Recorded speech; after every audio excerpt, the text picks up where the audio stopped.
Bab 441 membuktikan tidak bersalah. Wajah Zhao Zongji berubah ketika dia mendengar ini, dan dia berkata dengan tergesa-gesa, "Jika Anda punya ide, tolong beritahu saya, Tuan He."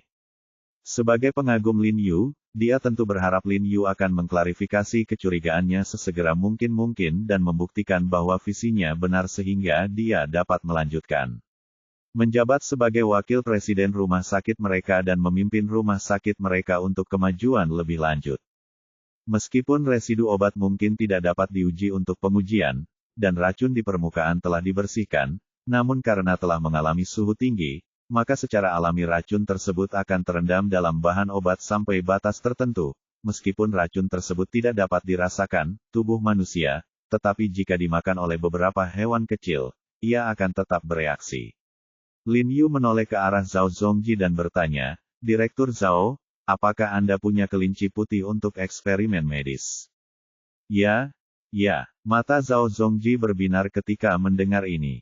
Dia sepertinya memahami niat Lin Yu, dan buru-buru berbalik untuk membunuh dokter di belakangnya untuk mengambil 2 kelinci putih kecil. He Ziqin mengerutkan kening tapi tidak menghentikannya. Meskipun dia berprasangka buruk terhadap Lin Yu, dia tidak akan sembarangan menaruh baskom kotoran di kepala Lin Yu. Dibandingkan dengan menekan Lin Yu, dia tahu bahwa lebih penting menemukan dalang yang berani menyerang keluarga He. Fang Zheng menelan ludahnya dengan takut-takut, menciutkan lehernya, dan tidak berkata apa-apa, dengan ekspresi panik di wajahnya. Kemudian Lin Yu berkata kepada Zhao Zongji, "Direktur Zhao, bisakah Anda membantu saya mendapatkan obat Tiongkok yang saya siapkan dan alat ramuan bersih?" "Tidak masalah." Zhao Zongji segera mengangguk dan tanpa sadar dia ingin memberikan instruksi kepada orang lain, tapi kemudian dia berpikir akan lebih aman baginya untuk pergi sendiri, jadi dia segera keluar. Tidak lama kemudian, Zhao Zongji meminum 1 dosis obat Tiongkok seperti yang dikatakan Lin Yu. Setelah Lin Yu memastikan kebenarannya, Zhao Zongji memanggil semua orang ke ruangan sebelah untuk memverifikasi agar tidak mengganggu Tuan He. Setelah memasuki rumah, Lin Yu merendam bahan obat dan mulai memasak obat Tiongkok sesuai langkah di depan semua orang. Saat sedang menyeduh obat Tiongkok, dokter yang keluar tadi juga bergegas kembali sambil membawa 2 sangkar besi di tangannya. Sangkar tersebut berisi 2 ekor kelinci putih kecil yang lincah dengan mata gelap hidungnya, membuatnya terlihat sangat hidup. Kemudian seorang perawat mendorong gerobak, dan dokter meletakkan kedua kandang di atas gerobak. "Chief He, apakah Anda perlu memeriksa kedua kelinci ini?" Lin Yu menoleh dan menatap ke arah He Ziqin, dan berkata dengan tenang, "Periksa apakah mereka sehat dan apakah mereka sedang meminum obat lain, agar tidak mengira bahwa saya telah bergerak lagi. Tangan dan kaki. Tidak perlu, saya percaya pada Lao Zhao." He Ziqin menatap Lin Yu dengan dingin dan berkata. Lin Yu tidak mengatakan apa-apa lagi. Melihat orang-orang He Ziqin diam-diam telah mengendalikan Fang Zheng, dia menoleh dan menyeduh obat Tiongkok dengan tenang. Setelah obat Tiongkok direbus, Lin Yu menuangkan semua cairannya, lalu meminta perawat untuk membawakan 2 alat pembuat jus. Dia menandai dan meletakkan sisa obat yang baru saja dia masak dan sisa obat yang telah dimasak Fang Zheng sebelumnya. "Oke, biarkan kedua perawat menggunakan pembuat jus untuk membuat jus dan memberikannya kepada kedua kelinci. Cepat, lakukan apa yang Tuan He katakan." Zhao Zongji segera meminta kepala perawat untuk mencari 2 perawat medali emas di rumah sakit. Kedua perawat itu mengenakan masker dan sarung tangan, dan mengikuti instruksi Lin Yu untuk mengocok semua sisa obat menjadi pasta. Kemudian salah satu dari mereka mengambil kelinci putih kecil dan memasukkan pasta obat ke dalam mulut kelinci putih kecil itu dengan jarum suntik. "Oke, sudah cukup." Lin Yu melihat mereka hampir selesai, jadi dia segera menghentikannya. Kedua perawat itu kemudian berhenti, memasukkan kembali kedua kelinci putih kecil itu ke dalam kandang, dan menandai kandangnya. "Saya melihat 2 ekor kelinci putih kecil, mungkin karena dicekok paksa makanan yang tidak mereka sukai. Mereka sedikit tertekan, terbaring tak bergerak, namun mata mereka masih berputar, tampak penuh energi. Chief He, jika menurut Anda Tuan He mengalami gejala keracunan karena dia meminum terlalu banyak resep yang saya resepkan, maka kelinci putih kecil ini akan mengalami fenomena yang sama setelah meminumnya sekali. Mohon perhatikan baik-baik dan lihat. Bolehkah? Lin Yu mengangkat kepalanya dan mengingatkan He Ziqin. He Ziqin mendengus dingin, tidak berkata apa-apa, dan menoleh untuk menatap kedua kelinci putih kecil itu. Dalam sekejap, kelinci yang telah diberi sisa obat yang dibawa oleh Fang Zheng tiba-tiba memiringkan tubuhnya dan mulai bergerak-gerak dengan cepat. Kelinci lainnya tidak merasa aneh, tapi mulai bergerak lagi. Semua orang gempar saat melihat pemandangan ini. Ampas obat ini benar-benar beracun. Ya Tuhan, Tuan He benar. Bagaimana bisa Menteri Fang melakukan hal seperti itu? Sulit dipercaya. He Ziqin di samping juga tiba-tiba terkejut, dia berjalan cepat kepada kelinci putih kecil yang bergerak-gerak itu. Ketika dia melihat reaksi kelinci putih kecil yang jatuh itu persis sama dengan reaksi saudara kedua yang baru saja dijelaskan oleh Lao Zhao, dia tiba-tiba menjadi marah, berbalik dan menunjuk ke arah Fang Zheng, dan berkata dengan marah, "Tangkap dia." Ketika Fang Zheng melihat pemandangan itu tadi, dia sangat ketakutan hingga kakinya melemah. Ketika He Ziqin berteriak, dia gemetar hebat, duduk di tanah, dan berkata dengan sangat panik, "Itu bukan urusanku, bisnis, itu bukan urusanku. Aku tidak tahu apa-apa. Tidak mungkin, tidak mungkin." Masih berpura-pura, He Ziqin bergegas menghampiri Fang Zheng dan menendang perut Fang Zheng. Fang Zheng langsung membungkuk seperti udang sambil memegangi perutnya dan wajahnya memerah. "Katakan padaku, siapa yang menghasutmu melakukan ini?" He Ziqin menunjuk ke arahnya dan bertanya dengan tegas. Keluarga mereka tidak punya dendam terhadap Fang Zheng, jadi dia tentu saja menduga bahwa Fang Zheng dihasut oleh orang lain. Semua dokter di sekitarnya melihat He Ziqin sangat marah. Mereka semua tampak pucat dan diam, tidak berani memohon kepada Fang Zheng. Mereka semua tahu bahwa jika mereka berani membunuh keluarga He, nyawa Fang Zheng mungkin tidak akan terselamatkan. "Itu bukan urusanku. Ini benar-benar bukan urusanku. Aku tidak tahu ada racun dalam obat ini." Fang Zheng berbaring di tanah sambil menangis dan memohon, suaranya serak. "Kamu membalas." He Ziqin mendengus dingin, lalu berlari dan menendang Fang Zheng lagi, "Katakan padaku. Siapa yang menghasutmu? Katakan padaku, dan aku bisa menyelamatkan hidupmu." Lin Yu juga berbicara di samping, matanya selalu terpaku.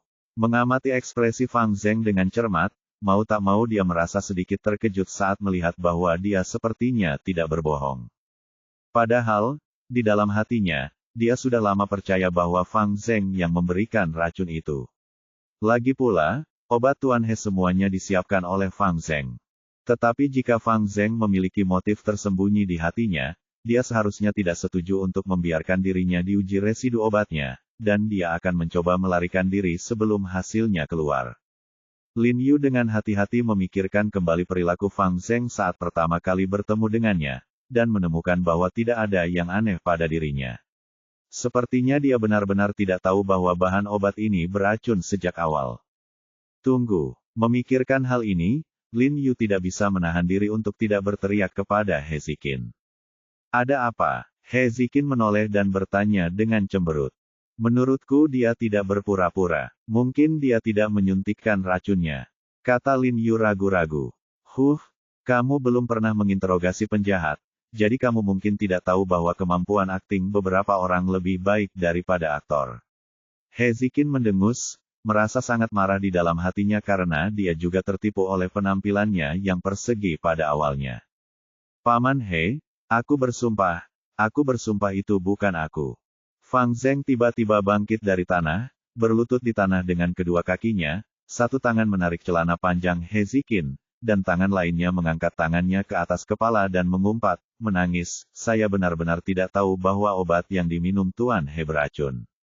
Jika saya berani berbohong, seluruh keluarga saya akan mati. Kamu boleh menyimpan omong kosong ini di ruang interogasi. Disajikan malam ini. Apakah kamu di sana? Apakah ada yang pernah mencarimu atau mengobrol denganmu?" Fang Zheng terkejut ketika mendengar kata-kata Lin Yu, lalu mengingatnya dengan hati-hati, lalu ekspresinya berubah dan dia mengangguk dengan tergesa-gesa, "Ya. Aku sedang memasak obat, Xiao Tao menghampiriku dan mulai mengobrol denganku. Aku masih bertanya-tanya mengapa dia tiba-tiba menjadi begitu cerewet malam ini. Mata Fang Zeng membelalak saat mengatakan ini. Dia segera berdiri dari tanah dan berkata dengan penuh semangat, ya, saya ingat. Dia bahkan membuka tutup alat rebusan dan melihatnya, tapi saya tidak menganggapnya serius. Kalau dipikir-pikir, kemungkinan besar itu adalah Xiao. Xiao apa yang Tao lakukan? Dia berkeringat dingin saat mengatakan ini. Dia benar-benar tidak menyangka bawahan yang biasanya pendiam akan melakukan hal yang begitu berani. Xiao Tao, He Ziqin berkata dengan dingin, siapa Xiao Tao? Nama orang ini adalah Zhou Tao, dan dia adalah bawahanku. Fang Zeng berkata dengan tergesa-gesa, dia baru saja datang ke Departemen Pengobatan Tradisional Tiongkok kami rumah sakit tahun lalu. Dia pernah menjadi anggota staf di Balai Qianxi. Tanda seru. Lin Yu terkejut saat mendengar kata ini. Dia sangat sensitif dengan nama ini. Mungkinkah Xiao Tao ini dipesan oleh Wan Jia?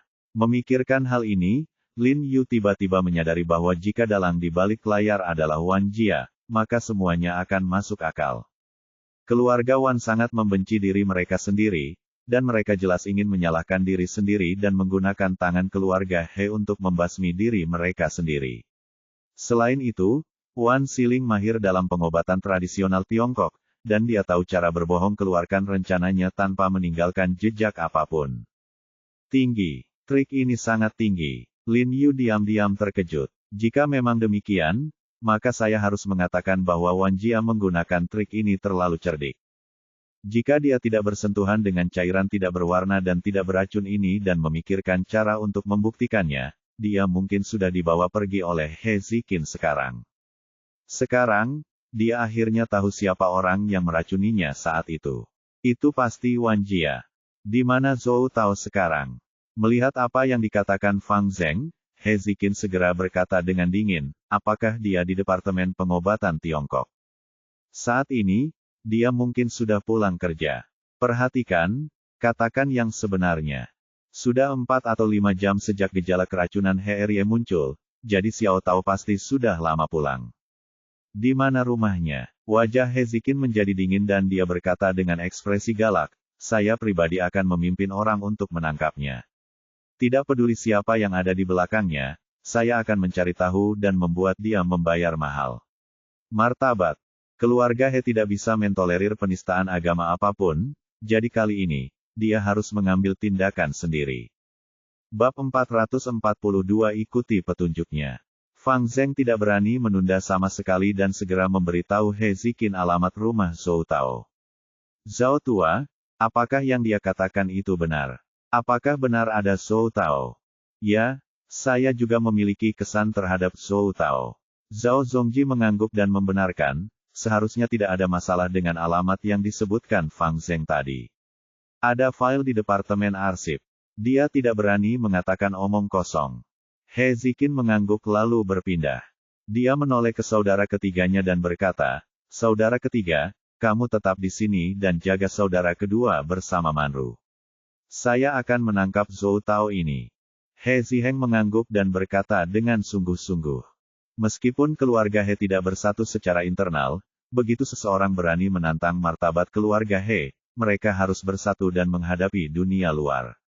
Ayo pergi, ikut aku. He Ziqin menghampiri Fang Zeng dan menepuk pundaknya dengan keras. Aku ikut juga. Fang Zeng gemetar hebat dan berkata dengan suara gemetar, Aku benar-benar tidak tahu tentang ini. Apakah kamu tahu atau tidak, itu bukan urusanmu sendiri. Siapa yang tahu? Apakah yang baru saja kamu katakan itu benar atau salah? He Ziqin mendengus dingin, lalu meraih kerah Fang Zeng dan hendak berjalan keluar, tetapi tiba-tiba dia sepertinya mengingat sesuatu, menoleh dan menatap Lin Yu dan berkata, Tuan He, tolong ikuti saya. Ayo pergi bersama. Lagi pula, jika saya menanyakan beberapa pertanyaan tentang pengobatan Tiongkok, Anda dapat membantu saya sebagai referensi. Saudaraku, ini tidak perlu. Xiao Manru mengerutkan kening dan melirik ke arah He Ziqin, dengan beberapa keberatan. Kakak dan adik, jangan khawatir, aku tidak akan mempersulitnya. He Ziqin berkata dengan wajah serius, keluarga He kami selalu adil dalam melakukan sesuatu. Karena tidak ada masalah dengan obat yang disiapkan oleh Tuan He, maka masalah ini tidak ada hubungannya dengan dia, dan aku tidak akan memperlakukannya dengan buruk. Tidak baik. Oke, aku akan pergi bersamamu. Lin Yu setuju dengan gembira, karena dia sangat tertarik dengan itu racun dalam obat dan ingin mengetahui apakah itu dilakukan oleh Wan Jia. Saya ingin melihat apakah racun ini sama dengan racun yang pertama kali saya alami, untuk menentukan apakah Wan Jia lah yang melukainya, aku terakhir kali. Tuan, saya akan ikut dengan Anda juga, kata Bu Cheng dingin. Lin Yu mengangkat kepalanya dan menatap He Ziqin seolah bertanya. Saat He Ziqin keluar, beberapa pria berbaju hitam yang datang bersamanya segera mengantar Fang Zheng keluar. Lin Yu melihat orang-orang berbaju hitam ini dan menemukan bahwa gerakan mereka sangat tajam dan cepat. Terlihat bahwa mereka telah menerima pelatihan khusus dan seharusnya menjadi agen Biro Keamanan Nasional. Setelah sampai di luar, He Ziqin meminta Lin Yu dan Fang Zheng untuk duduk di mobil bersamanya, dan memberi jalan kepada Bu Cheng untuk duduk di mobil di belakang. Saat ini, di rumah keluarga Wan Sixun sedang duduk di ruang kerja yang luas, mengenakan kacamata baca dan asyik menulis sesuatu di dokumen. Dong dong dong. Tiba-tiba terdengar ketukan keras di pintu. Masuk. Wan Sixun menjawab dengan suara yang dalam. Kemudian pintu dibuka dengan derit, dan sesosok tubuh masuk dengan ganas. Itu adalah pengawal pribadinya, Abin. Saya melihat wajah Abin sangat serius. Begitu dia memasuki pintu, dia tidak sabar untuk berteriak, "Ketua, tidak bagus, rencana kita gagal." Gagal, berkacamata. Dia bertanya dengan tidak percaya, "Rencana apa yang kamu bicarakan?" Itu rencana untuk meracuni tuan kedua dari keluarga He. Apa? Wan Sixun tiba-tiba melompat, mulutnya terbuka lebar dengan ekspresi ngeri di wajahnya. Dia tertegun sejenak, lalu berkata dengan kaget, "Zhou Tao gagal meracuni. Zhou Tao dan aku sudah memastikannya, dan sama sekali tidak ada masalah dengan racunnya," kata Abin buru-buru. "Lalu kenapa Zizen tidak minum?" Wan Sixun bertanya selanjutnya. "Tidak." Abin menghela nafas dan melaporkan dengan jujur, "Menurut informan rumah sakit kami, majikan kedua dari keluarga He tidak hanya meminumnya, tetapi juga menderita gejala keracunan yang sangat serius." Namun, rumah sakit segera menelepon He Jiarong. In masa lalu, He Jiarong membantunya melakukan detoksifikasi, dan semua karakteristik fisik Tuan He telah kembali normal. Petik 2. He Jiarong, aku benar-benar meremehkanmu. Mata Wan Sixun dipenuhi dengan cahaya dingin. Dia berkata dalam suara dingin, "Kupikir dia tidak bisa menyembuhkan racun semacam ini, tapi aku tidak menyangka anak ini benar-benar punya masalah." Kemudian ekspresinya melembut dan dia buru-buru bertanya pada Abin, "Tapi tidak masalah, ini masalah selalu selesai. Saya mengharapkannya, tetapi bahkan jika dia menyembuhkan He Zizen, akankah keluarga He meminta pertanggungjawabannya?" "Mengapa? Ini bukan gaya keluarga He. Jelaskan sebentar." Awalnya, keluarga He akan menangkap He Jiarong, tapi He Jiarong tiba-tiba menggunakan metode untuk membuktikan bahwa obat yang diminum Tuan He memang beracun. Bagaimana mungkin? Tubuh Wan Sixun tiba-tiba bergetar, matanya melebar, dan dia menatap Abin dengan sangat terkejut, dan berkata dengan cemas, "Bukankah tuan kedua meminta Zhou Tao mencari kesempatan untuk mencuci ampasnya? Obatnya dengan air bersih. Waktunya. Dia memang membersihkannya, tapi He Jiarong masih menguji racun di dalamnya." Abin menghela nafas, lalu memberitahu Wan Sixun bagaimana Lin Yu menguji racunnya. Wajah Wan Sixun langsung memucat saat mendengar ini. Dia duduk di kursi dan bergumam dengan suara gemetar, "Apakah ini He Jiarong manusia atau hantu? Ini, aku bisa mengujinya. Ketua, bolehkah saya?" Abin membungkukkan badannya dan bertanya dengan suara rendah. "Pergi." Wan Sixun menghela nafas, lalu melambai pada Abin. Abin segera mengangguk, berbalik dan berjalan keluar dengan cepat. Begitu dia sampai di pintu, sesosok tubuh bergegas dan menabraknya. Abin menopang orang yang ada di pelukannya. Setelah melihat wajahnya dengan jelas, ekspresinya berubah dan dia buru-buru meminta maaf, "Tuan kedua, maafkan aku." Wan Siling mengabaikannya sama sekali, menariknya pergi, dan bergegas pergi dengan cepat. Memasuki ruangan, dia berkata dengan cemas, saudaraku. Rencana kita gagal, tahukah kamu? Bukankah Abin baru saja datang dan memberitahuku? Wan Sixun mengerutkan kening dan berkata dengan sedikit frustrasi. Kalau begitu kamu tahu kamu masih begitu tenang.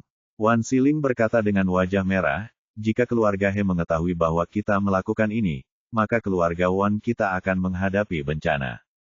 Sixun memutar matanya ke arah Wan Siling dan berkata dengan tenang, siapa yang dapat membuktikan bahwa masalah ini ada hubungannya dengan keluarga kita? Zhou Tao. Wan Siling berkata dengan cemas, jika mereka mengetahui tentang Zhou Tao, jika dia terlibat, kami keluarga Wan pasti akan terlibat juga. Jangan khawatir, itu tidak akan terjadi. Wan Sixun bersandar di kursinya, dengan senyuman di wajahnya dan berkata dengan percaya diri.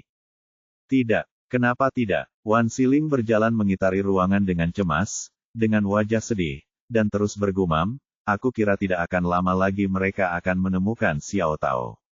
Tidak, kamu harus cepat menelepon Xiao Tao dan minta dia bersembunyi. Saat dia mengatakan ini, dia mengeluarkan ponselnya. Tidak, aku sudah mengatur segalanya. Wan Sixun melambaikan tangannya padanya dan berkata dengan tenang, aku sudah memberinya beberapa juta untuk membiarkan dia melarikan diri. Petik 2. Siling tidak bisa menahan nafas lega ketika mendengar ini, dan kemudian membujuk kakak tertuanya lagi dengan kata-kata yang sungguh-sungguh, memintanya untuk berhenti dan berhenti melawan He Jiarong. Tapi Wan Sixun tersenyum dan tidak berkata apa-apa, tidak menganggapnya serius. Konon setelah Lin Yu dan He Ziqin tiba di komunitas tempat tinggal bersama keluarga Zhou Tao, He Ziqin menarik Fang Zheng ke bawah dan meminta Fang Zheng untuk membawa mereka ke rumah Zhou Tao. Setelah Fang Zheng memimpin sekelompok mereka ke salah satu unit bangunan, dia langsung menuju ke lantai 18. Kemudian Zhou Tao menunjuk ke salah satu rumah dan berkata, ini adalah rumah Zhou Tao. Sebelum instruksi He Ziqin, beberapa agen segera yang di kiri dan kanan bersandar di kedua sisi pintu, lalu He Ziqin mendorong Fang Zheng dan memintanya untuk membukakan pintu. Lama Fang Zheng mengetuk pintu sebelum terdengar suara wanita malas dari dalam, siapa itu? Ini aku, kakak dan adik, aku Fang Zheng segera berpura-pura menjadi normal dan tersenyum, ada seseorang di sana, di rumah sakit. Saya di sini ingin menemui Zhou Tao dengan tergesa-gesa. Bisakah Anda membuka pintunya? Oh, ini Menteri Fang, mohon tunggu sebentar. Tanpa diduga, istri Zhou Tao datang, dan membuka pintu tanpa curiga. Begitu dia membuka pintu, agen di sekitarnya bergegas masuk. Ah, istri Zhou Tao tiba-tiba berteriak ketakutan, dan bertanya pada Fang Zheng dengan wajah penuh panik, Menteri Fang, apa yang terjadi? Saudara-saudara, mereka adalah polisi. Keluargamu Zhou Tao telah melakukan kejahatan. Istri Zhou Tao menjadi pucat, jelas tidak percaya. Ketua, tidak ada orang di dalam. Tak lama kemudian, sekelompok agen keluar. Di mana kekasihmu? He Ziqin mengerutkan kening dan berkata dengan dingin, jika kamu ingin menyelamatkannya, katakan yang sebenarnya. Dia baru saja menjawab telepon dan pergi-pergi. Istri Zhou Tao berkata sambil menangis, suamiku bukan orang jahat, Menteri Fang, kamu kenal dia.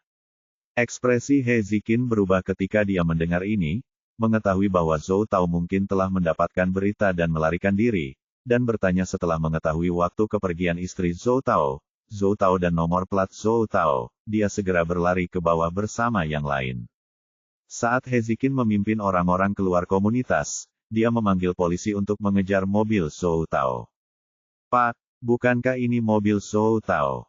Pengemudi di depan tiba-tiba berteriak, lalu menginjak rem, melihat ke mobil berwarna merah di pinggir jalan komunitas dan berkata, plat nomornya berakhir dengan 6547, tidak.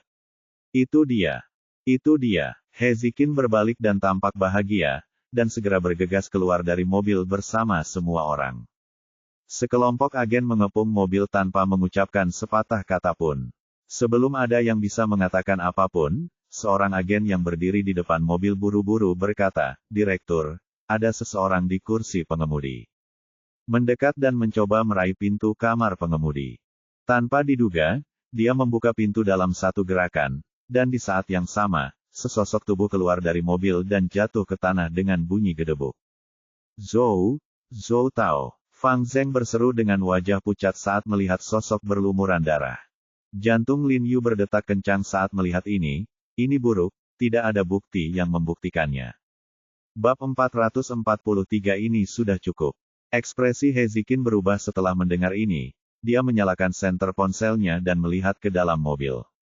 Dia menemukan bahwa tidak ada orang lain di dalam mobil kecuali Zhou Tao. Darahnya belum mengembun, menandakan bahwa Zhou Tao telah meninggal. Keluar dan kejar dia. Lihat apakah ada orang yang mencurigakan di dekat sini. Hezikin segera meraung marah, dan beberapa agen di mobil di belakangnya segera masuk ke dalam mobil dan mengejarnya. Pada saat ini, Lin Yu sudah membungkuk dan berlari ke arah Zhou Tao, mengulurkan tangan dan menyentuh pergelangan tangannya. Setelah melihat sayatan lebih dari 10 cm di lehernya, dia berdiri perlahan, menghela nafas, dan berkata, "Tidak ada harapan." Waktu kematiannya antara 10 menit dan 20 menit, yang berarti ketika kita berangkat, pihak lain sudah mendapat kabar dan bergegas untuk membunuh dan membungkam kita. Sialan, kakinya tiba-tiba, lalu berbalik. Dia merobek kerah Fang Zheng dan berkata dengan marah, "Katakan padaku, apakah kamu diam-diam menceritakan rahasianya? Kalau tidak, bagaimana mereka tahu bahwa kita datang untuk mencari Zhou Tao?" "Bersalah." Fang Zheng berkata dengan wajah pucat, "Aku sudah duduk di sebelahmu. Apa kamu tidak tahu apa yang kulakukan?" "Jelas bukan dia." Lin Yu menggelengkan kepalanya. Dia dan Hezikin sedang duduk di sebelah Fang Zheng barusan, dan dia baru saja menembak. Tidak ada kemungkinan untuk mengirim pesan. Dan Lin Yu sekarang dapat menyimpulkan bahwa masalah ini tidak ada hubungannya dengan Fang Zheng. Beberapa pemukulan yang diterimanya memang tidak adil. Lalu ada informan di rumah sakit yang merupakan dalang di balik layar. "Segera turun." Dia turun dan berkata sambil mendengus dingin. Hanya dokter dan perawat yang hadir di rumah sakit yang mengetahui apa yang terjadi ketika mereka keluar, jadi tidak sulit untuk mengatakan bahwa orang-orang ini memiliki mata-mata dari luar. Aku akan mengambil mereka kembali dan menanyai mereka satu persatu. Jika kamu tidak percaya padaku, aku tidak akan bisa mengatakan apapun. Hezikin berkata dengan marah, dan kemudian dia akan menelepon markas besar dan mengirim seseorang untuk menangkap mereka. "Kepala He, Anda tahu, ini adalah upaya yang sia-sia." Lin Yu tiba-tiba menyela dan berkata, "Ada begitu banyak orang, tidak mungkin untuk mengetahuinya dengan jelas, jadi jangan repot-repot, saya dapat memberi Anda petunjuk investigasi yang akurat." "Oh, tahukah kamu siapa yang melakukan ini?" Hezikin mengerutkan kening dan menatap Lin Yu dengan waspada. "Ya, tapi saya hanya curiga. Sebenarnya saya pernah diracuni oleh racun yang tidak berwarna dan tidak berbau sebelumnya. Seharusnya mirip dengan racun yang diracuni oleh Tuan He. Racun jenis ini sangat merepotkan untuk disiapkan. Jika Anda tidak mahir dalam pengobatan Tiongkok dan memiliki keterampilan medis yang sangat baik, orang pintar tidak bisa mempersiapkannya sama sekali." Lin Yu berkata dengan ekspresi serius. Mata Hezikin langsung berbinar dan dia berkata dengan tergesa-gesa, "Lalu siapa orang yang kamu bicarakan ini? Bukankah Menteri Fang baru saja mengatakan bahwa Zhou Tao dulunya adalah murid Qian Sitang?" Dia berkata, "Meskipun ini tidak berarti bahwa keluarga Wan yang menyebabkan masalah, setidaknya ini adalah arahan untuk penyelidikan." Keluarga Wan. Di luar dugaannya, dia awalnya mengira bahwa keluarga Wan yang bertanggung jawab atas masalah tersebut. Orang yang menggerakkan tangan dan kaki adalah orang yang memiliki dendam terhadap saudara kedua konflik kepentingan dengan keluarganya sendiri. Saya ingat, pada saat ini, ekspresi Fang Zheng tiba-tiba berubah, seolah-olah dia tiba-tiba memikirkan sesuatu, dan dia berkata dengan cemas, "Pada siang hari 2 hari yang lalu, Zhou Tao berkata bahwa tuannya memintanya untuk makan." Dia mengerutkan kening. Dia bingung, seolah-olah dia sedang sakit, dan tidak bisa berkonsentrasi. "Saya memintanya untuk memilih ramuan yang salah, dan saya bahkan memarahinya, jadi saya memiliki ingatan yang mendalam tentang kejadian ini." "Tuannya, Wan Siling?" Hezikin bertanya dengan marah. "Ya, itu Wan Siling.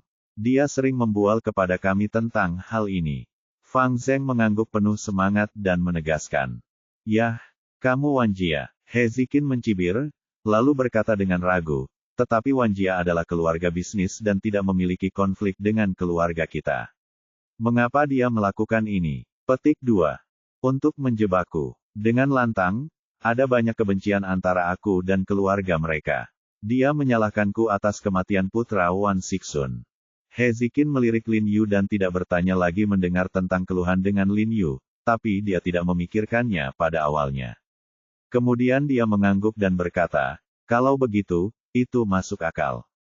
Tapi kami tidak punya bukti apapun.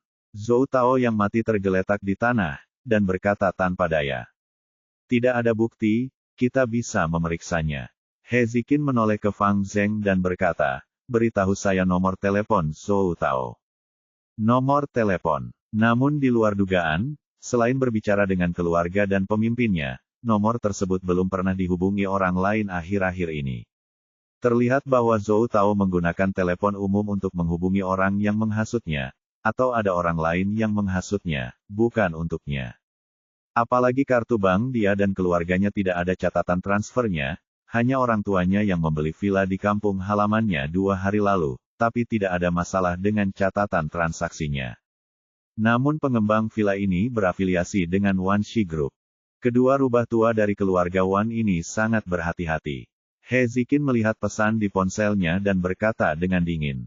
Lin Yu mau tidak mau datang dan melihat, lalu mengerutkan kening dan berkata, hanya berdasarkan pembelian rumah, buktinya tidak cukup, kan? Ini tidak bisa dihitung sebagai bukti, tapi digabungkan dengan semuanya, saya dapat memastikan bahwa Wanjia memang seperti ini dalam masalah ini sudah cukup. Wajah Hezikin cemberut, matanya dingin dan menakutkan, dan suaranya sangat dingin. Kemudian dia memerintahkan anak buahnya untuk tetap di tempat kejadian dan menunggu polisi, lalu dia mengambil kunci dan masuk ke dalam mobil. Pada saat yang sama, dia berkata kepada Lin Yu, Bu Cheng dan Fang Zheng, saya masih punya sesuatu untuk melakukannya. Kamu pulang sendiri. Aku tidak akan mengantarmu pergi. Yu memperhatikan mobil Hezikin perlahan-lahan pergi, tapi hatinya bingung. Dia bisa melihat bahwa Hezikin sangat marah, tapi tanpa bukti, dia Zikin sepertinya tidak ada hubungannya dengan Wan Sixun dan Wan Siling, bukan? Setelah masuk ke dalam mobil, Hezikin bergegas menuju kediaman Wan Sixun. Di saat yang sama, dia memanggil bawahannya dan berkata dengan suara yang sangat dingin, segera kirim 2 tim dengan semua peralatan untuk mengepung Wan Sixun, badan hukum dari grup Wan Shi. Villa Sun, segera. Ya, Tuan. Orang di ujung telepon menjawab dengan suara tajam. Dia sangat terkejut. Mereka selalu mengirimkan 3 atau 5 orang bersama-sama, dan itu hampir mustahil untuk mengirimkan tim beranggotakan 10 orang. Itu belum pernah terjadi sebelumnya, tetapi sekarang kapten mereka sebenarnya meminta mereka untuk mengirimkan 2 tim secara langsung. Ini menunjukkan betapa seriusnya situasi ini. Setelah menutup telepon, Hezikin segera berkendara ke kediaman Wan Sixun. Tepatnya, kediaman Wan Sixun adalah sebuah manor. Seluruh villa menempati area yang luas dengan taman dan kolam renang. Begitu Hezikin keluar dari mobil, 2 pengawal berbaju hitam mendatanginya dan bertanya dengan suara dingin, siapa kamu? Petik 2. Keluar dari sini. Saluran vokal. Apa katamu? Cepat pergi. Jika kamu tidak pergi, kami tidak akan sopan padamu. Kedua pengawal itu mengerutkan kening, berpura-pura mengambil tindakan. Ayo, mari kita lihat apakah kamu berani menyentuhku hari ini. Hezikin mendengus dingin, lalu mengeluarkan ide di pelukannya dan menunjukkannya kepada 2 pengawal di depannya. Meski kedua pengawal tersebut tidak mengenali KTP Biro Keamanan Nasional, mereka mengetahui bahwa Hezikin memiliki latar belakang yang luar biasa setelah melihat lambang negara di atasnya. Ekspresi mereka berubah dan tidak berani melakukan terlalu banyak kesalahan berteriak kepada bos mereka, Saudara Bin, ada orang yang tidak biasa di luar, silakan datang dan melihat. Oke. Tunggu sebentar, Abin sedang membersihkan darah di tangannya di kamar mandi, lalu berbalik dan pergi keluar. Ketika dia hampir sampai di gerbang istana, dia melihat wajah Hezikin dengan jelas. Tiba-tiba jantungnya bergetar, dan wajahnya penuh keterkejutan. Dia baru saja menyadari setelah menyelesaikan pekerjaannya bahwa sama sekali tidak ada ekor di belakangnya. Namun, dia mencoba yang terbaik untuk menenangkan emosinya, berpura-pura acuh tak acuh, berjalan cepat ke pintu, dan berkata sambil tersenyum, "Ketua He, bukan hanya Anda di sini, tetapi bawahan Anda juga bodoh dan telah menyinggung Anda. Tolong maafkan aku. Cepat, tolong. Kamu kenal aku." Hezikin meliriknya dan tiba-tiba melihat setetes darah seukuran biji wijen di kerah kemeja putih Abin. Bab 444 Kesalahpahaman apa yang mungkin Anda miliki tentang keluarga He kami, halaman setengah. Hezikin menyipitkan matanya sedikit, menatap wajah Abin, dan bertanya dengan dingin, "Apakah kamu baru saja keluar?" Hati Abin terkejut, dan ekspresinya sedikit berubah. Tapi dia dengan cepat kembali normal, berpura-pura menjadi He berkata sambil tersenyum tenang, "Keluar. Itu tugas saya untuk melindungi ketua. Ketua ada di rumah, bagaimana saya bisa keluar?" "Ada apa, Ketua He? Mengapa Anda bertanya seperti ini?" Zhou Tao, dia bergegas kembali. Seluruh proses memakan waktu yang sangat singkat, dan dia yakin bahwa dia tidak meninggalkan petunjuk apapun. Bahkan ketika dia menyayat leher Zhou Tao dengan pisau, dia melakukannya sambil duduk di belakang pengemudi. Selain tangannya, ada juga benda lain di tubuhnya yang tidak berlumuran darah. Tentu saja, dia tidak menyangka Hezikin bisa menemukan apapun dalam waktu sesingkat itu, jadi dia merasakannya Hezikin baru saja berbohong padanya. Adapun sedikit darah di bajunya, tidak sengaja terciprat saat ia sedang mencuci tangan, dan ia tidak menyadarinya karena terburu-buru keluar. Meskipun dia menjawab dengan tenang, Hezikin masih secara akurat menangkap sedikit kepanikan di wajahnya, dan bahkan lebih yakin bahwa masalah itu ada hubungannya dengan Wan Jia. Dia mencibir dan berkata, "Tidak ada, panggil bosmu keluar." "Kamu mencari Wan Lao?" Abin bertanya, "Mengapa kamu tidak masuk?" "Wan Lao Wan Xiao, aku mencari Wan Sixun." Hezikin berkata dengan dingin, "Jika Wan Siling ada di sini, aku akan melakukannya juga. Jika dia memanggil bersama, aku tidak perlu repot. Tuan kedua memang ada di sini, ayolah. Ketua He, kamu bisa masuk ke dalam." Abin membungkuk dan dengan hormat mengundang lagi. "Aku tidak akan masuk, biarkan mereka berdua keluar menemuiku."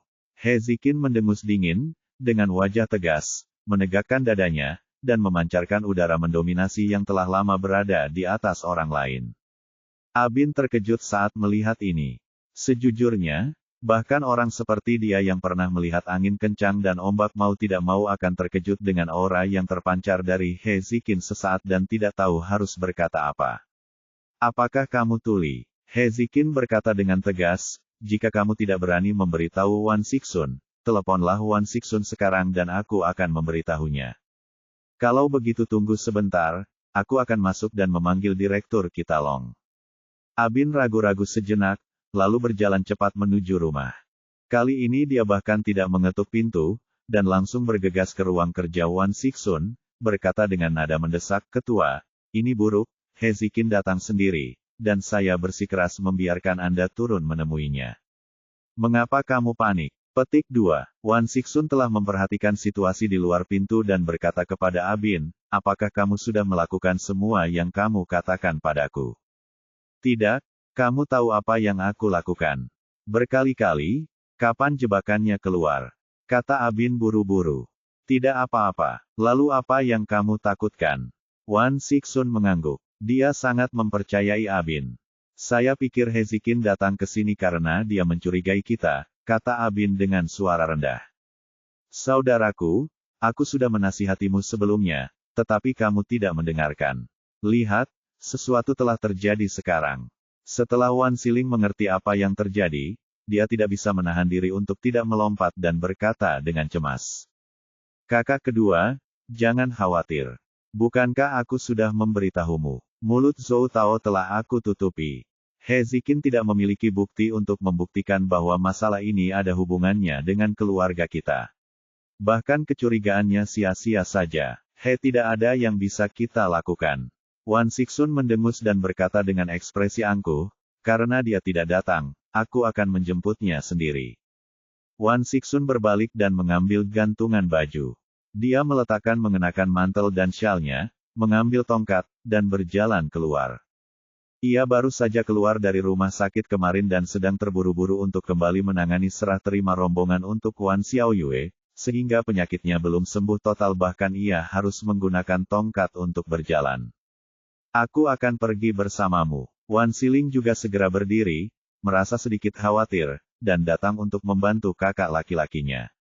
Wan Xixun tidak menolak dan berkata kepadanya, jangan bicara omong kosong saat kamu turun. Semuanya tergantung mataku. Oke, Wan Xiling mengangguk, tidak tahu bahwa kakak laki-lakinya telah membungkam Zhou Tao. Sudah lama sekali, kenapa kalian belum keluar? He Ziqin menjadi sedikit tidak sabar dan berkata dengan dingin kepada dua pengawal di samping, kalian berdua, pergi dan cepatkan aku lagi. Hei, kamu salah. Selamat datang dari jauh, selamat datang dari jauh. Begitu He Ziqin selesai berbicara, tiba-tiba terdengar teriakan keras dari halaman, dan kemudian dia melihat dua sosok keluar dari rumah dan berjalan menuju sisi ini. He Ziqin mendongak dan dapat melihat melalui cahaya redup bahwa mereka adalah saudara Wan Xixun dan Wan Xiling. Meskipun Wan Xixun mengatakan ini, langkahnya tidak tergesa-gesa sedikitpun. Dia berjalan perlahan dengan tongkat dan berkata sambil tersenyum, mengapa kamu tidak masuk ke dalam rumah ketika Direktur He ada di sini? Mengapa? Penting. Oke, Wan Xixun, jangan berpura-pura bingung denganku. He Ziqin memandangnya dari atas ke bawah dan berkata dengan dingin, karena kamu berani menggunakan obat Tiongkok saudara keduaku, kamu seharusnya memikirkan konsekuensinya. Ayo, ikut aku. Wajah Wan Xixun berubah, dia berteriak kaget, Direktur He, kamu kakak kedua yang dimaksud adalah He Zizhen. Saya memang mendengar bahwa dia terluka ketika saya berada di rumah sakit beberapa hari yang lalu, tapi apa yang terjadi dengan keracunan ini? Mungkinkah seseorang benar-benar berani meracuninya? Kamu sangat berani, tapi kami tidak tahu apa-apa. Jika kamu pergi ke rumah kami, aku tidak bisa membantu kamu. Oke, berhentilah bertingkah denganku di sini. Kamu meminta Zhou Tao untuk meracuni obat saudara keduaku. Aku sudah tahu segalanya tentang itu.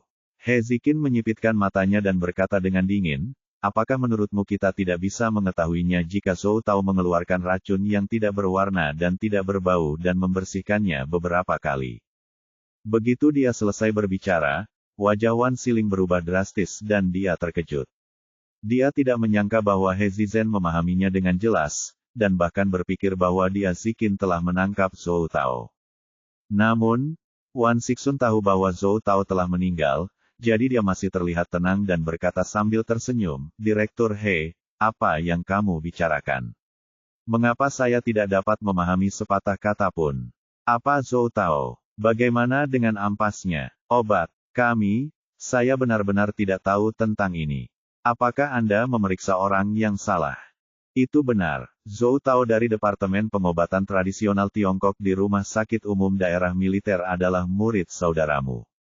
Kakakmu adalah dia menyerahkan racun itu kepadanya dengan tangannya sendiri. He Ziqin mencibir, menoleh ke arah Wan Xiling, dan berkata dengan dingin, benarkah, Wan Shenling?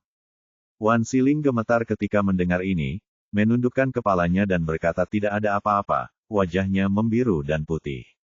Untungnya, cahayanya relatif redup, menutupi ekspresi aneh di wajahnya. Direktur He, tolong jangan memfitnah saya. Wan Xixun tiba-tiba berteriak pada He Ziqin dengan wajah marah, dan berkata dengan tegas, Direktur He, saya telah bersikap sopan dan toleran kepada Anda karena menghormati orang tua Anda.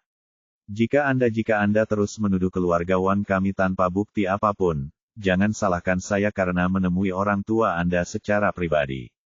Ya, Ketua He, saya mengerti.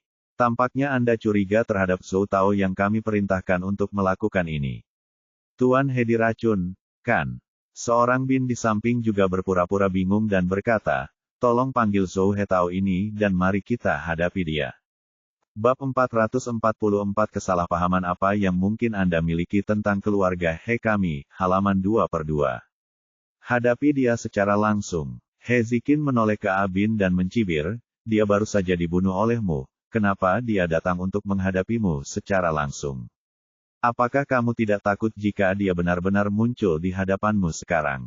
Abin mendengarkan. Mendengar kata-kata ini, hatinya tiba-tiba bergetar, dan dia berkata dengan mendesak, "Komandan He, tolong jangan memfitnah saya. Saya sama sekali tidak tahu Zhou Tao itu. Bagaimana saya bisa membunuhnya?"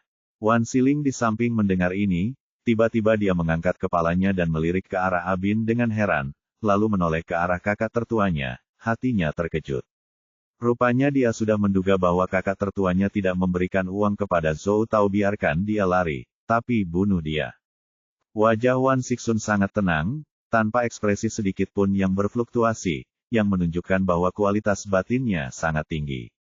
Dia memandang He Ziqin dengan dingin dan berkata, "Direktur He, kami telah menjelaskan semua yang perlu dijelaskan. Jika Anda datang kemari sebagai tamu, saya menyambut Anda. Jika Anda datang ke sini untuk menimbulkan masalah, maaf, saya tidak akan menemani Anda."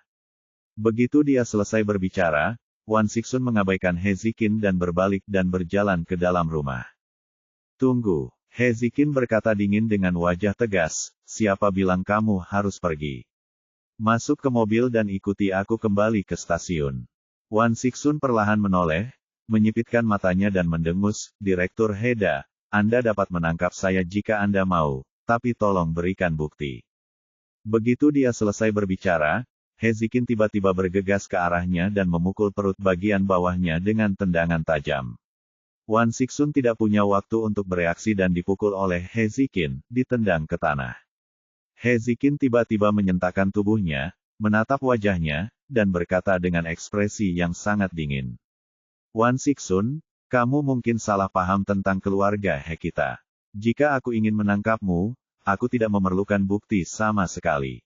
Setelah terjatuh, dia segera mengeluarkan borgol dan memborgol tangan Wan Sixun. Ketua, ekspresi Abin berubah, dan dia segera mengulurkan tangan untuk meraih lengan He Ziqin, tapi He Ziqin sepertinya sudah bersiap untuk itu. Dia menyentakkan lengannya ke belakang, dan ada pistol hitam di tangan kirinya. Tembakannya langsung mengenai kaki kanan Abin. "Ah!" teriak Abin, terhuyung ke tanah, menutupi moncong pahanya dengan paksa, dan wajahnya langsung pucat. He Ziqin segera membungkuk, dengan rapi memborgol tangannya dan tangan Wan Sixun, lalu mengeluarkan kartu identitasnya dan berkata dengan dingin kepada mereka berdua, "Aku menangkapmu sekarang karena pembunuhan dan pengkhianatan." Mengeluarkan sepasang borgol dan melemparkannya ke Wan Siling lagi, menodongkan pistol ke arahnya dan berkata dengan dingin, "Lakukan sendiri." Wan Siling ketakutan dengan perubahan mendadak ini, wajahnya menjadi pucat, dan dia mengerang, melihat pistol hitam di tangan He Ziqin, dan tidak berani melawan sedikit pun, mengambil borgol dan meletakkannya di tangannya. Kamu melepaskan bos kami." Pada saat ini, dua pengawal di pintu bergegas, masing-masing mengeluarkan pistol dan mengarahkannya ke He Ziqin bersuara dan berlari keluar, dan He Ziqin diperintahkan untuk mereka mengepungnya dan segera mengeluarkan senjatanya dan mengarahkannya ke He Ziqin. "Kenapa? Kamu juga ingin ditangkap seperti mereka?" He Ziqin menoleh dan menatap mereka dengan dingin, dan berkata dengan dingin, menghadapi 7 atau 8 lubang hitam moncong senjata, dia bahkan tidak memiliki rasa takut sedikit pun. Seperti kata pepatah, ayah harimau tidak memiliki anak anjing.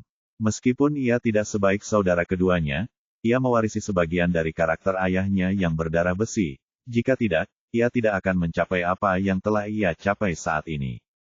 "Bunuh dia." Saat ini, ekspresi Wan Sixun berubah, dan dia sepertinya sudah mengambil keputusan, dan berteriak dengan tegas, "Bunuh dia, dan aku akan memberimu masing-masing 10 juta. Bab 445, satu gerakan ceroboh dan segalanya akan hilang.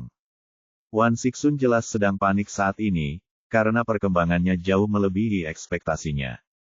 Awalnya dia mengira He Ziqin tidak akan berani menangkapnya tanpa bukti, namun dia tidak menyangka He Ziqin akan tetap menuduhnya melakukan pembunuhan dan pengkhianatan tanpa bukti. Adapun pembunuhannya, karena dia meracuni He Zizen, dan pengkhianatan itu karena sensitivitas identitas He Zizen. Oleh karena itu, jika kedua tuduhan ini terbukti benar, hidupnya akan berakhir sepenuhnya, dan bahkan keluarga Wan pun akan berakhir terlibat. Melihat betapa kejam dan tegasnya He Ziqin, begitu dia ditangkap, dia pasti akan menggunakan segala cara untuk membuatnya mengaku, jadi dia tidak boleh dibawa pergi oleh Hezekin. Akhirnya, setelah berpikir panjang, dia memutuskan untuk membunuh Hezekin. Meski Hezekin berstatus istimewa, namun membunuhnya seperti menjatuhkan bom atom pada sistem militer dan politik, yang akan berdampak besar, namun ia harus melakukannya, dan Hezekin datang sendiri, dia tidak akan terbakar. Beraninya kamu membunuhku. Wajah Hezekin tiba-tiba menjadi dingin ketika dia mendengar ini, dan dia segera mengarahkan pistolnya ke Wan Sixun dan berkata dengan marah, apakah kamu tahu apa artinya membunuhku?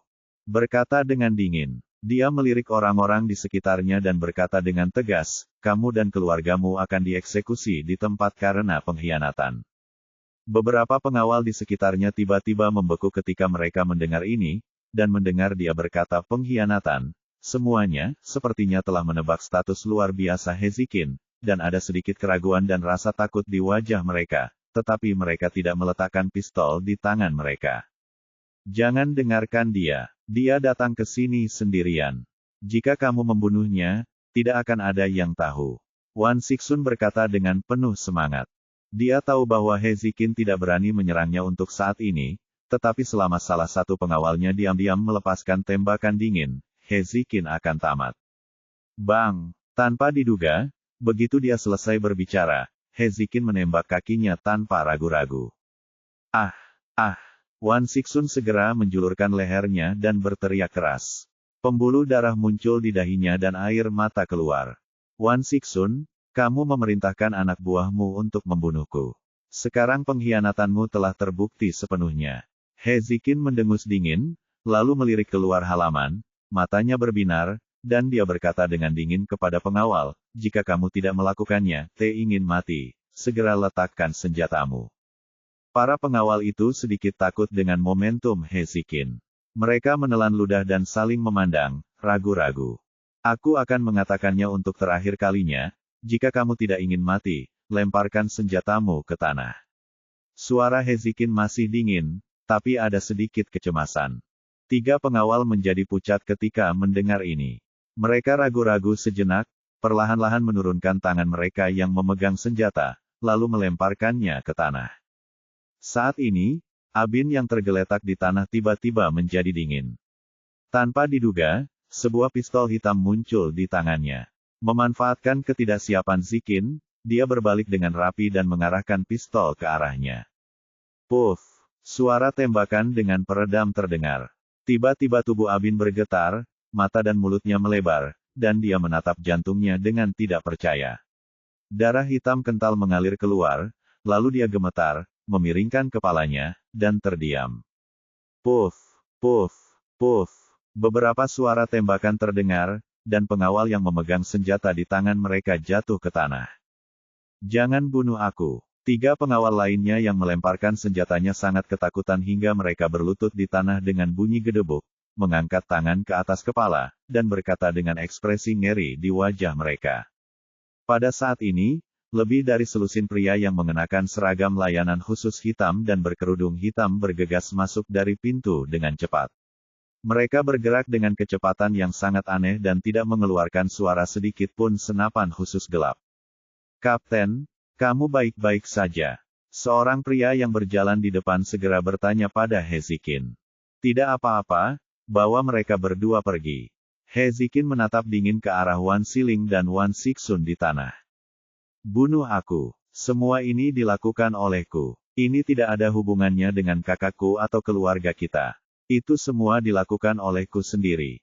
Wan Sixun tiba-tiba melompat dan berteriak pada Hezekin dengan wajah merah. Dia tahu bahwa ketika keadaan sampai pada titik ini, untuk mencegah Wan Jia terlibat, cara terbaik adalah memikul tanggung jawab sendirian. Kamu ingin menghafal semuanya sendiri. Hezekin mengulurkan tangan dan menepuk wajahnya, dan berkata dengan senyum tipis, ide yang bagus sekali. Pada saat yang sama, segera kirim seseorang untuk memeriksa perusahaan Wan Jia. Periksa dengan cermat atas nama membocorkan rahasia negara.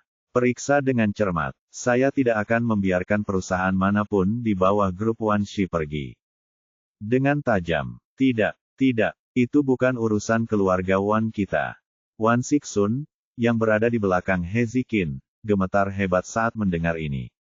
Dia mengabaikan rasa sakit di kakinya dan meraung, "Direktur He, saya salah, tolong tembak aku di tempat, jangan libatkan keluarga Wan kami. Tolong, tolong." Namun, He Zikin sudah pergi dan mengabaikannya sama sekali. "Tidak, tidak," Wan Sixun berteriak di belakang He Zikin, dengan air mata di wajahnya dan penyesalan di hatinya. Dia tahu bahwa dia telah menyakiti Wan Jia, dan He Zikin jelas-jelas mencoba mencari alasan untuk membunuh Wan Jia. Lagi pula, perusahaan besar dan berkuasa manapun punya trik tertentu. Dalam beberapa tahun terakhir, mereka banyak berurusan dengan perusahaan asing tertentu. Memang ada beberapa aktivitas curang. Kalau mereka seenaknya diberi nama membocorkan rahasia negara, mungkin saja lebih dari separuh perusahaan Wan Jia akan bangkrut. Dia benar-benar tidak menyangka bahwa dia hanya ingin memperbaiki He Jiarong, tetapi pada akhirnya dia akan menghancurkan setengah dari keluarga Wan-nya. Pembalasan. Wan Siling di samping juga menangis. Wan Sixun sekarang sangat mirip dengannya saat itu, dan situasi di mana perusahaan Wan Jia akan diselidiki juga sangat mirip dengan apa yang terjadi ketika situasi Qian Sitang diselidiki. Mungkin mereka tidak pernah menyangka pada awalnya bahwa seorang pemuda yang tampaknya tidak penting dapat menghancurkan keluarga Wan yang telah berdiri tegak di ibu kota selama 20 hingga 30 tahun. Dalam berita siang keesokan harinya, media besar di Beijing bahkan China memberitakan berbagai pelanggaran hukum dan disiplin yang dilakukan seluruh grup Wanshi serta skandal pertukaran intelijen bisnis terkait kepentingan nasional dengan perusahaan luar negeri. Wan Sixun, ketua grup Wanshi, dan berita penangkapan saudaranya karena dicurigai melakukan pembunuhan. Pada hari ini, hampir separuh perusahaan di bawah grup Wanshi disegel, ratusan pimpinan perusahaan ditangkap, dan banyak eksekutif perusahaan dipanggil ke kantor polisi untuk diinterogasi. Tentu saja, saham Wanshi Group juga turun hingga batasnya satu demi satu. Tidak ada yang menyangka kerajaan bisnis sebesar itu akan kehilangan kejayaannya dalam semalam. Sebagai badan hukum saat ini dan ketua grup Wanshi, Wan Xiaoyue secara alami dipanggil ke kantor polisi untuk penyelidikan, begitu pula saudaranya Wan Xiaofeng. Setelah kedua pria tersebut diperiksa, tidak ada masalah, sehingga polisi membiarkan mereka kembali terlebih dahulu, namun mereka tidak diperbolehkan meninggalkan ibu kota dalam waktu dekat, dan mereka harus datang kapanpun dipanggil. Wan Xiaoyue menundukkan kepalanya saat dia duduk di dalam mobil dan berjalan kembali, merasa tertekan dan masam.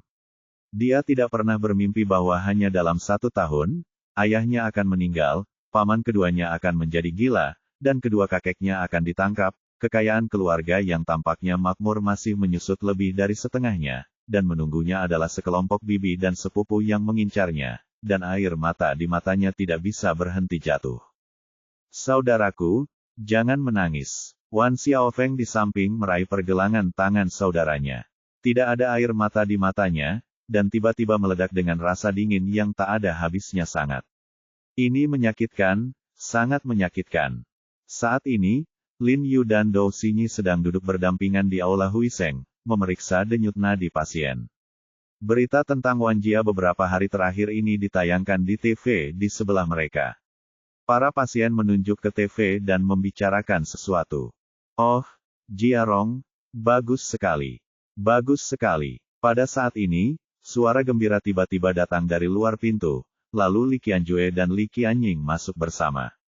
Li Qianjue mengepalkan tangannya, dan dia dengan gembira berkata kepada Lin Yu begitu dia memasuki pintu, "Jiarong, keluarga Wan sudah selesai sekarang." Lin Yu melambai padanya sambil tersenyum, dan kemudian berdiri setelah merawat pasien, memanggil Li Qianjue ke ruang tamu di samping, dan berkata sambil tersenyum, "Saudara Li, sekarang keluarga Wan telah menurun, satu-satunya keluarga besar di ibu kota adalah keluarga Limu. Berhasil merebut kembali pasar yang direbut oleh Wan Jia." Li Qianjue tertawa gembira dan berkata dengan lantang, "Jiarong, kamu melakukan pekerjaan dengan baik dalam masalah ini. Meskipun masalah ini ada hubungannya denganku, tapi sebenarnya bukan aku siapa yang melakukannya." Lin Yu menggelengkan kepalanya dan tersenyum tak berdaya.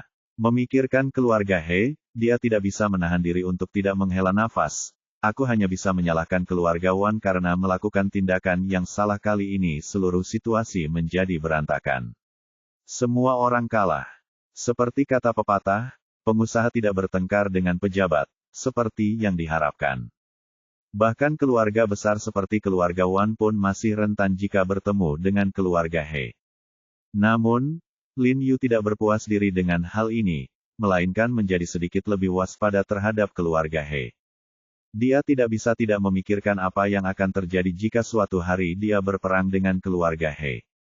Jika saatnya tiba, pilihan apa yang akan diambil oleh majikan kedua dari keluarga He? Siapapun yang meminta mereka untuk melawanmu akan melakukannya sendiri. Li Qianjue mencibir dan menatap Lin Yu dengan mata berbinar cabang tinggi. Lin Yu, ini seharusnya menjadi keputusan paling bijaksana yang pernah dia buat. Hei, Nona Li, Anda datang tepat pada waktunya. Izinkan saya memberi Anda akupuntur lagi. Lin Yu kemudian memperhatikan Li Qianying dan tersenyum padanya. Saya mempelajari metode akupuntur berkali-kali terakhir kali. Kali ini seharusnya tidak ada masalah. Jika berjalan dengan baik, hidupmu akan terhapuskan sepenuhnya. Benarkah? Sebelum Li Qianying dapat mengatakan apapun, Li Qianjue tampak sangat gembira dan tiba-tiba berdiri, bersemangat. Aku sedang membicarakan apakah semuanya berjalan baik. Lin Yu tersenyum. Saudaraku, Li Qianying segera meraih kakaknya, dan dia juga terkejut. Jika dia benar-benar bisa disembuhkan, dia akan bisa tinggal bersama Lin Yu mulai sekarang. Pada saat ini, ponsel Lin Yu tiba-tiba bergetar. Lin Yu mengeluarkannya dan melihatnya. Setelah melihat 8 kata di pesan itu, ekspresinya berubah.